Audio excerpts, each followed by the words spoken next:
மல்லி சீரியலில் அடுத்து என்ன நடக்கலாம்? ஸோ மல்லி எல்லாத்தையுமே அன்னப்பண்ண சொல்லிட்டு அழுகுறாங்க.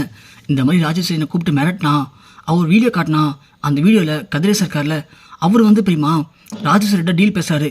இது மாதிரி என் பொண்ணு ரேணுகா கொலை வழக்கில் நாளைக்கு ஒரு கோர்ட்டில் கேஸ் ஹியரிங் வருது. அந்த ஹியரிங்கில் நீ மட்டும் ரஞ்சிதாவை அனுப்பி மாப்பிள்ளை விஜய் தம்பி தான் என் பொண்ணை கொன்னார்னு ஒரே ஒரு வார்த்தை சொன்னால் போதும். அப்புறம் கோர்ட் உடனே விஜய்க்கு பெரிய அளவில் தீர்ப்பு வழங்கிடுவாங்க. விஜய் காலத்துக்கும் ஜெயிலில் தான் இருப்பான். அவனால் வெளியே வரவே முடியாது. என் பொண்ணுக்கு பண்ண துரோகத்துக்கு அவன் ஜெயிலே கடந்து சாகணும். அது மட்டும் இல்லை, என் பொண்ணாக பார்க்குறது என் பேத்தியை தான். என் பேத்தியவும் என்கிட்ட விடாமல் அவன் பிடிச்சு வச்சுருக்கான். அதுக்கப்புறம் கோர்ட்டு அவர் ஒரு கொலைகாரன்னு முத்திரை குத்துறதுனால அந்த பேத்தியை என்கிட்ட வந்து விட்டுருவாங்க.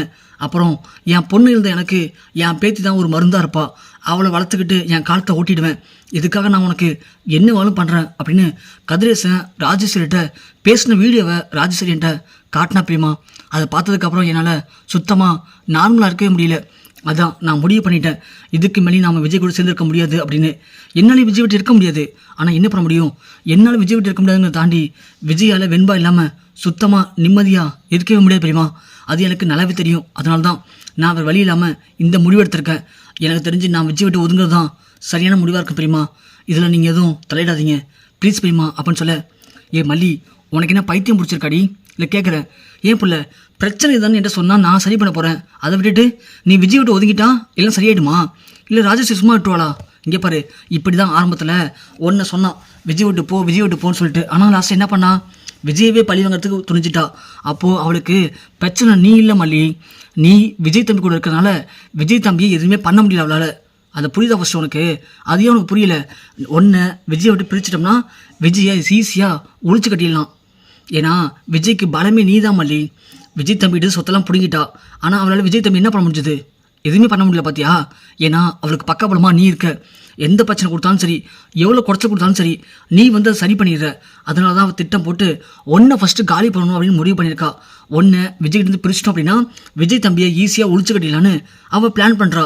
நீ வேணா பாரு, விஜய் தம்பி விட்டு நீ பிரிஞ்சுடு, ஈஸியாக அடுத்த நாள் விஜயை உண்ணில்லாமல் ஆக்கிடுவா. விஜய் தம்பியை பாவண்டி, நீ பண்ணுற சேட்டையில் அந்த புள்ள ரொம்ப மனசு வந்து கிடக்குது.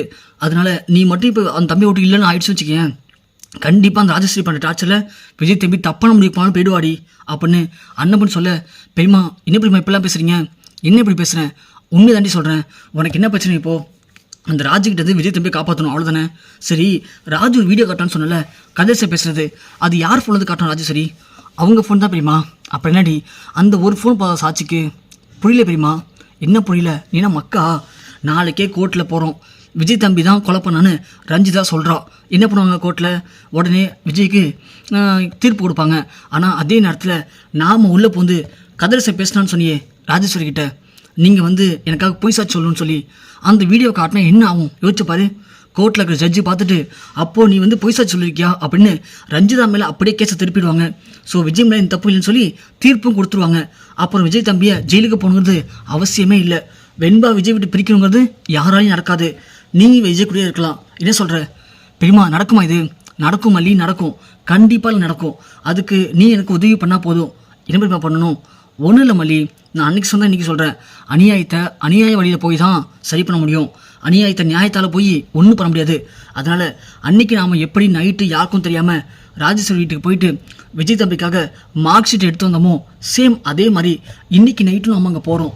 யாருக்கும் தெரியாமல் ராஜி வீட்டுக்குள்ளே போய் ராஜி ஃபோனில் இருக்கிற அந்த வீடியோவை எடுத்துகிட்டு வரோம்.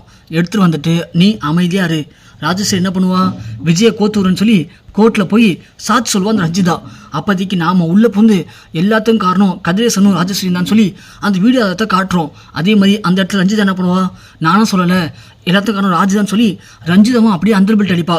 அப்போது எல்லாத்துக்கும் காரணம் ராஜேஸ்வரின்னு சொல்லி அவள் பேரில் பழி தூக்கி போட்டுடலாம்.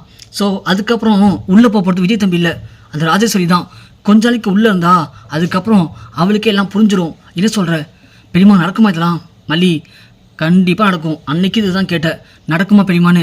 நடந்துச்சுல பெரியமா சொன்னபடி நடந்துச்சுல மல்லி, நடந்துச்சு பெரியமா. அப்புறம் இன்றைக்கு மட்டும் உனக்கு என்ன சந்தேகம்? அதெல்லாம் நடக்கும் வா அப்படின்னு சொல்லி அதே மாதிரி நைட்டு அண்ணன் பொண்ணு மல்லி 2 பேரும் போகிறாங்க. செக்யூரிட்டி தூங்கிடுறாரு. மல்லி எப்போதும் எகிருக்கு வச்சு உள்ளே போகிறாங்க. உள்ளே போந்து பார்த்தா ராஜேஸ்வரி ஃபோனை வெளியே வச்சு சார்ஜ் போட்டு ரூமில் தூங்கிட்டு இருக்காங்க. மல்லி பார்க்குறாங்க, ஃபோன் எடுக்கிறாங்க. எடுத்து குயிக் ஸ்டாரில் அந்த வீடியோவை அப்படியே குயிக் ஸ்டாரில் ஃபார்வர்ட் பண்ணுறாங்க. ஃபார்வர்ட் பண்ணி முடிக்கும்போது டக்குன்னு சவுண்டு கேட்டுருது. சவுண்டு கேட்டு ராஜேஸ்வரி, ரஞ்சிதா யாரும் வந்த மாதிரி இருக்கு போய் பாரு அப்படின்னு சொல்ல ரஞ்சிதாவும் அப்படியே எழுந்து வராங்க. மல்லி போய் ஒழிஞ்சிக்கிறாங்க. ரஞ்சிதா பார்த்துட்டு அதான் யாருமே இல்லையேன்னு சொல்லி யோசிக்கிறாங்க. அன்றைக்கி அப்படி தான் நினச்சோம், ஆனால் கேட்டுக்கிட்ட யாரோ எகிரி குச்சி போன மாதிரி இருந்துச்சுல அப்படின்னு சொல்லி போய் கேட்டு எட்டி பார்க்குறாங்க. யாருமே இல்லை. இன்றைக்கி யாரும் இல்லை அப்படின்னு ரஞ்சிதா காலத்து வந்துட்டு உள்ளே போகிறாங்க. உள்ளே போனதுக்கு அப்புறம் நம்ம மல்லி வெளியே வராங்க. வெளியே வந்து ஒரு வழியாக வீடியோ எடுத்தாச்சுன்னு சொல்லி எப்போதும் போல ஏறி குச்சி வெளியே வந்துடுறாங்க. அண்ணப்படி கேட்குறாங்க, என்னாச்சும் பிள்ளை எடுத்துட்டியா? எடுத்துட்டேன் பிரிமா. அப்புறம் என்ன பிள்ளை, கவலைப்படாமல் வா. நாளைக்கு கோர்ட்டில் ராஜேஸ்வரி எல்லாரையும் முடிச்சிட்டோம், விஜய் ஜெயிலுக்கு போகிறான், வெண்பாவை பிரிக்க போன்னு சொல்லி சந்தோஷமாக வருவா. அவன் மூஞ்சில் நாளைக்கு கரியை பூசி இதுக்கப்புறம் ராஜேஸ்வரி நம்ம கிட்ட வர முடியாத அளவுக்கு பிரச்சனை பண்ணி விட்டுடலாம் அப்படின்னு அன்னப்பண்ணி சொல்லிட்டு மல்லி அன்னப்பண்ணி 2 பேரும் பெரிய சாதனை பண்ணிட்டோம் அப்படிங்கிற மாதிரி சந்தோஷமாக வீட்டுக்கும் போகிறாங்க.